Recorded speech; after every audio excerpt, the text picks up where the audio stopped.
तो आप सभी का हमारे यूट्यूब चैनल में। दोस्तों, आज हम लोग देखने वाले हैं ऊष्मा और ताप से रिलेटेड 25 महत्वपूर्ण प्रश्नों के बारे में। तो चलिए दोस्तों शुरू करते हैं। तो आपका पहला प्रश्न है, ताप किसका माप है?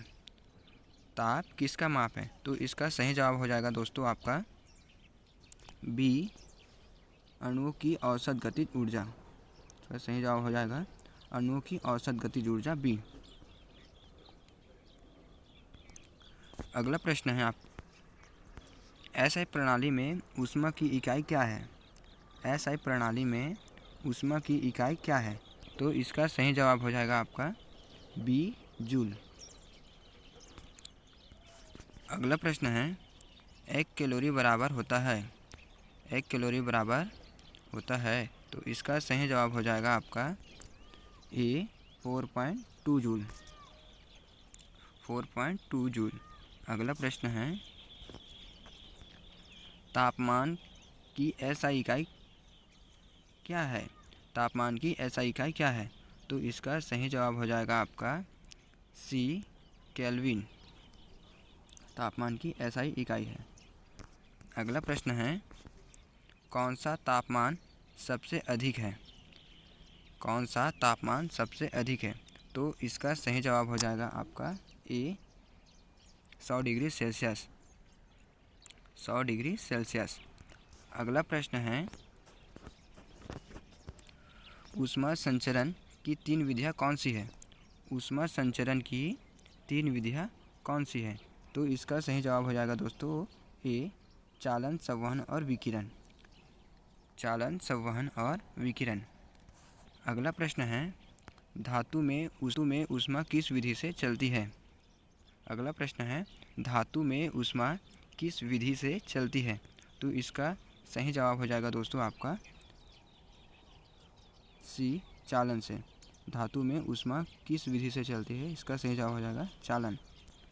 अगला प्रश्न है, सूर्य से पृथ्वी तक ऊष्मा किस विधि से आती है? सूर्य से पृथ्वी तक ऊष्मा किस विधि से आती है? तो इसका सही जवाब हो जाएगा आपका सी, विकिरण। अगला प्रश्न है, जल का अधिकतम घनत्व किस तापमान पर होता है? जल का अधिकतम घनत्व किस तापमान पर होता है? तो इसका सही जवाब हो जाएगा दोस्तों सी, 4 डिग्री सेल्सियस पर। अगला प्रश्न है, विशिष्ट ऊष्मा किसे कहते हैं? विशिष्ट ऊष्मा किसे कहते हैं? तो इसका सही आंसर हो जाएगा दोस्तों आपका बी, 1 किलोग्राम पदार्थ का ताप 1 डिग्री सेल्सियस बढ़ाने हेतु आवश्यक ऊष्मा, जिसे हम विशिष्ट ऊष्मा कहते हैं। अगला प्रश्न है,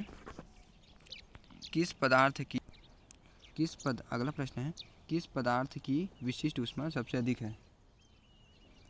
किस पदार्थ की विशिष्ट ऊष्मा सबसे अधिक है? तो इसका सही जवाब हो जाएगा दोस्तों आपका बी, पानी का।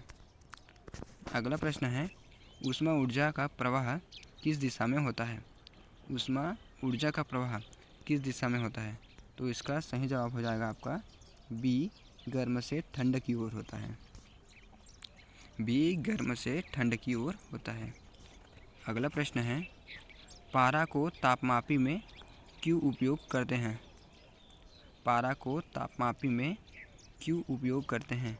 तो इसका राइट आंसर हो जाएगा दोस्तों डी, क्योंकि इसका फैलाव जो है नियमित होता है। डी। अगला प्रश्न है, बर्फ़ का गलनांक क्या है? बर्फ़ का गलनांक क्या है?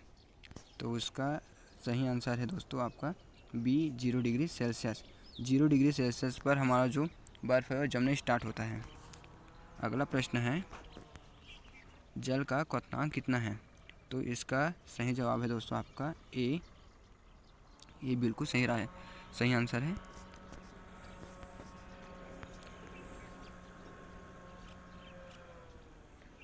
अगला प्रश्न है, किसमें ऊष्मा का संचरण सबसे कम होता है? किसमें ऊष्मा का संचरण सबसे कम होता है? तो इसका सही जवाब हो जाएगा दोस्तों,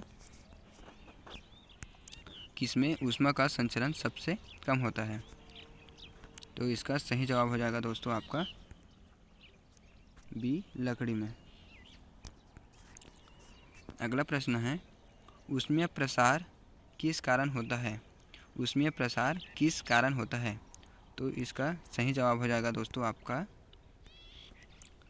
बी, अणुओं की गति बढ़ने से। बी है, अणुओं की गति बढ़ने से ऊष्मीय प्रसार बढ़ जाता है। अगला प्रश्न है, द्रवों में ऊष्मा का संचरण किससे होता है? द्रवों में ऊष्मा का संचरण किससे होता है? तो इसका सही जवाब हो जाएगा दोस्तों आपका संवहन से होता है। अगला प्रश्न है, ठोस से द्रव का परिवर्तन को क्या कहते हैं? ठोस से द्रव परिवर्तन को क्या कहते हैं? तो इसका सही जवाब हो जाएगा दोस्तों आपका गलन। द्रव से गैस परिवर्तन को क्या कहते हैं? अगला प्रश्न है, द्रव से गैस परिवर्तन को क्या कहते हैं? तो इसका सही जवाब हो जाएगा दोस्तों आपका बी, ए उबलना।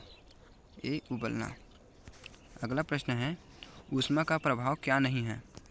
ऊष्मा का प्रभाव क्या नहीं है? तो इसका सही आंसर हो जाएगा दोस्तों सी, रंग बदलना। अगला प्रश्न है, 0 डिग्री सेल्सियस को केल्विन में कैसे बदलें? तो इसका राइट आंसर हो जाएगा आपका ए, 273 के। अगला प्रश्न है दोस्तों आपका, कौन सा पदार्थ ऊष्मा का अच्छा कुचालक है? कौन सा पदार्थ है ऊष्मा का अच्छा कुचालक है? तो इसका सही जवाब हो जाएगा दोस्तों आपका लकड़ी, जो है ऊष्मा का अच्छा कुचालक है। अगला प्रश्न है, थर्मस फ्लास्क में ऊष्मा हानि कम करने के लिए किसका प्रयोग होता है? थर्मस फ्लास्क में ऊष्मा हानि कम करने के लिए किसका प्रयोग होता है? तो इसका सही जवाब हो जाएगा आपका बी, निर्वात का। अगला प्रश्न है, समान तापमान पर कौन सी वस्तु अधिक ऊष्मा रखती है? समान तापमान पर कौन सी वस्तु अधिक ऊष्मा रखती है?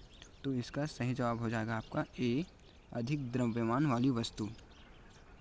अधिक द्रव्यमान वाली वस्तु। दोस्तों, अगर आपको हमारी वीडियो अच्छी लगी तो वीडियो को लाइक और चैनल को सब्सक्राइब करें।